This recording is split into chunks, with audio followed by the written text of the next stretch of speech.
Assalamualaikum warahmatullahi wabarakatuh.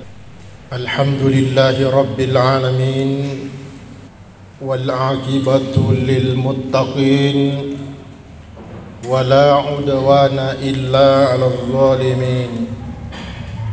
Ashhadu an la ilaha illallah wahdahu la syarika lah, lahul mulkul mubin, wa ashhadu anna Muhammadan abduhu wa rasuluhul mab'utsu rahmatan lil alamin.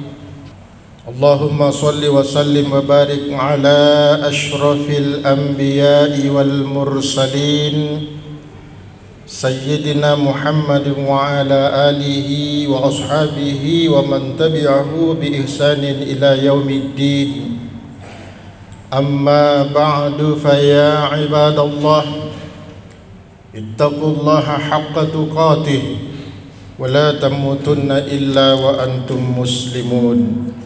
Wa qad qala Allah subhanahu wa ta'ala fi kitabihil karim wa huwa asdaqul qailin. A'udzu billahi minasy syaithanir rajim. Bismillahirrahmanirrahim. Iyyaka na'budu wa iyyaka nasta'in. Shadaqallahul azim. Bapak-bapak, kaum muslimin sidang jamaah Jumat yang sama-sama dirahmati Allah, marilah tidak henti-hentinya kita memanjatkan puji dan syukur kehadirat Allah Subhanahu wa taala atas segala limpahan nikmat karunia-Nya kepada kita yang tentu tidak sanggup kita untuk menghitungnya. Begitu banyaknya nikmat yang Allah berikan kepada kita. Salawat dan salam mari kita kirimkan kepada junjungan kita Nabiullah Muhammad sallallahu alaihi wasallam, yang kita ikuti dengan usaha yang sungguh-sungguh untuk meningkatkan iman dan takwa kita kepada Allah Subhanahu wa taala. Kita tentu berharap mudah-mudahan iman dan takwa senantiasa terpatri dalam hati kita hingga tiba masanya nanti ketika Allah memisahkan roh dari jasad kita. Kaum muslimin sedang jemaah Jumat yang sama-sama dirahmati Allah, hidup tidak selamanya indah, hidup tidak selamanya bahagia, dan hidup tidak selamanya dalam situasi yang menyenangkan. Ada saat-saat di mana kita bersedih, ada saat-saat di mana kita menghadapi kesulitan, ada saat-saat di mana kita merasakan susahnya hidup. Karena itu tentu kita harus mempersiapkan diri menghadapi situasi-situasi yang tidak kita harapkan dalam hidup ini. Dan ketika kita berhadapan dengan situasi yang sulit, tentu kita harus menjadikan agama sebagai penuntun kita dalam menghadapi kesulitan-kesulitan itu. Karenanya, kalau kita dalam situasi yang susah, dalam situasi hidup yang sulit, pertama yang harus kita lakukan adalah bagaimana kita meningkatkan keimanan kita kepada Allah Subhanahu wa taala. Kenapa kaum muslimin yang dirahmati Allah? Karena orang yang berada pada situasi yang sulit, hidupnya susah, itu gampang sekali dipengaruhi. Bahkan kadang-kadang akidah pun bisa dijual. Makanya Nabi mengingatkan, kadal fakru ayyakuna kufra, bahwa kemiskinan itu bisa mendekatkan seseorang kepada kekafiran. Ada orang karena sudah merasa susah hidupnya, miskin terus, apa yang terjadi? Dia menempuh cara-cara yang instan untuk memperoleh rezeki, untuk mendapatkan uang.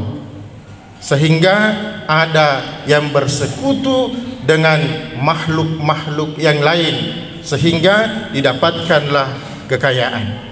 Tentu ini tidak syar'i, tidak sesuai dengan tuntunan agama. Karena itu keyakinan kita harus kita mantapkan, keyakinan kita harus kita tingkatkan. Kita harus memiliki keyakinan bahwa sesulit apapun hidup ini, ada Allah Subhanahu wa ta'ala tempat kita meminta pertolongan. Di dalam Al-Quran, di surah Al-Fatihah selalu kita baca, Iyyaka na'budu wa iyyaka nasta'in. Hanya kepadamu ya Allah kami menyembah, dan hanya kepadamu pula kami meminta pertolongan. Jadi kalau hidup kita sulit, hidup kita susah, ingat ada Allah tempat kita untuk meminta pertolongan. Dan kalau Allah yang menolong kita, maka tidak ada kekuatan yang bisa menghalangi pertolongan itu datang kepada kita. Kita lihat dalam sejarah, Nabi Yunus alaihissalam pernah berada dalam kesulitan yang luar biasa. 40 hari 40 malam berada di dalam perut ikan paus. Kira-kira kalau kita yang berada dalam kondisi yang seperti ini, mungkin kita sudah sangat-sangat ketakutan dan mungkin bisa saja kehilangan pegangan. Tapi Nabi Yunus alaihissalam tidak putus-putusnya berharap kepada pertolongan Allah. Maka dia membaca wirid, dia membaca zikir kepada Allah. La ilaha illa anta subhanaka inni kuntu minaz zalimin. Maka pada saatnya Allah mendatangkan pertolongan, Nabi Yunus alaihissalam keluar dari perut ikan, diselamatkan oleh Allah Subhanahu wa ta'ala. Nabi Ibrahim alaihissalam berada dalam posisi yang sulit ketika beliau dimasukkan ke dalam kobaran api yang begitu besar. Tapi apakah Nabi Ibrahim merasakan panas? Jawabnya tidak. Apakah kulit Nabi Ibrahim terbakar api? Jawabnya tidak. Kenapa terjadi? Karena Allah mendatangkan pertolongannya. Zikir, doa yang dibaca Nabi Ibrahim sebelum dilemparkan masuk ke dalam kobaran api supaya pertolongan Allah datang adalah hasbiyallahu wa ni'mal wakil. Kaum muslimin sidang jamaah Jumat yang sama dirahmati Allah. Makanya kalau kita berhadapan dengan situasi yang sulit, hidup kita susah, jangan kita berputus asa. Ada Allah yang bisa memberikan pertolongan kepada kita, karena Allah itu tempat bergantungnya segala sesuatu. Allahus Somad. Kaum muslimin sidang jamaah Jumat yang sama-sama dirahmati Allah. Yang kedua yang kita lakukan adalah kita menguatkan kesabaran. Jadi sabar itu penting di dalam hidup kita. Dan hanya sekedar sabar itu tidak cukup, tapi kita harus menguatkan kesabaran. Dan kesabaran itu bisa menjadi sarana yang mendatangkan pertolongan Allah Subhanahu wa ta'ala. Di dalam Al-Quran di surah Al-Baqarah ini sering sekali dibaca kalau ada takziah. Di ayat yang ke-153, Ya ayyuhalladzina amanu sta'inu bis-sabri was-shalah. Wahai orang-orang yang beriman, mohonlah pertolongan kepada Allah. Caranya bagaimana? Bis-sabri was-shalah, dengan bersabar dan menjalankan ibadah salat. Orang yang sabar itu selalu bersama dengan Allah. Innallaha ma'as-sabirin. Sesungguhnya Allah bersama dengan orang-orang yang sabar. Dan memang kalau kita susah Pak, tidak ada gunanya mengeluh, karena mengeluh tidak membuat kita keluar dari kesusahan. Mengeluh tidak membuat kita keluar dari kesulitan, malah justru kesulitan itu semakin terasa.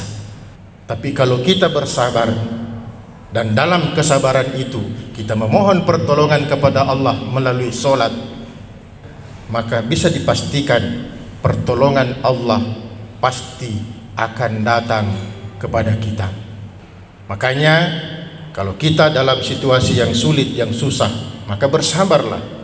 Dengan kesabaran itu datang pertolongan Allah, pasti kita bisa keluar dari kesulitan-kesulitan hidup kita. Yang ketiga adalah menumbuhkan optimisme. Jangan berputus asa. Kalau kita hidup susah, karena ini hidup kan silih berganti Pak. Kalau hari ini kita susah, insya Allah besok Allah pasti kasih bahagia kita. Kalau hari ini kita bersedih, Allah memberikan kesenangan di waktu yang berbeda. Kalau hari ini kita menangis, yakin akan ada waktu di mana Allah akan membuat kita tertawa dan tersenyum. Optimisme ini harus kita miliki, karena dengan berputus asa justru malah akan semakin menghancurkan kehidupan kita. Tapi kalau kita optimis bahwa ada hari esok di mana harapan sangat banyak dan situasi bisa dibalikkan oleh Allah Subhanahu wa taala. Dan ini selalu ada dalam setiap diri seseorang dan dalam setiap hidup seseorang. Yang terakhir, kalau kita dalam keadaan yang sulit, dalam keadaan yang susah, maka tingkatkan kapasitas.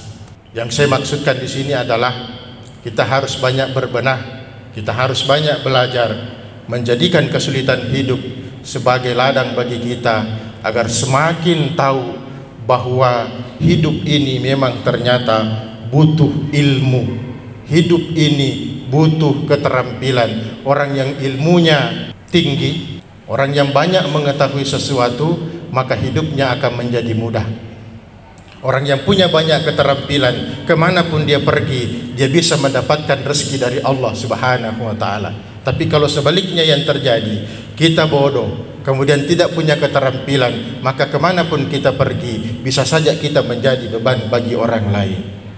Kaum muslimin, sidang jemaah Jumat yang sama-sama dirahmati oleh Allah, inilah kiranya yang dapat saya sampaikan. Mudah-mudahan bisa menjadi pegangan bagi kita semua, bahwa ketika kita berhadapan dengan situasi yang sulit, tingkatkan keimanan kepada Allah, kuatkan kesabaran kita, miliki jiwa yang optimis, dan tingkatkanlah selalu kapasitas diri kita, tingkatkan kualitas sumber daya yang kita miliki, maka insya Allah kita akan keluar dari situasi yang sulit. Barakallahu li wa lakum fil Qur'anil azim wa nafani wa iyyakum bima fihi minal ayati wa zikril hakim wa taqabbala minni wa minkum tilawatahu innahu huwal ghafurur rahim.